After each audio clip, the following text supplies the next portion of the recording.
দেখুন তারা ফুচকা তৈরি করতেছে এবং তার শরীরের ঘামের পানি দেখেন তারা কিভাবে ঘামের পানি দিয়ে ফুচকা তৈরি করতেছে।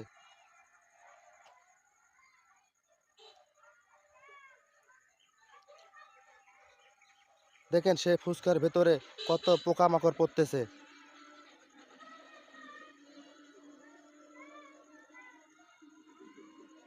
আপনাদের এই ফুচকারা দেখলে আপনার তো খাওয়ার কোনো রুচিই হবে না।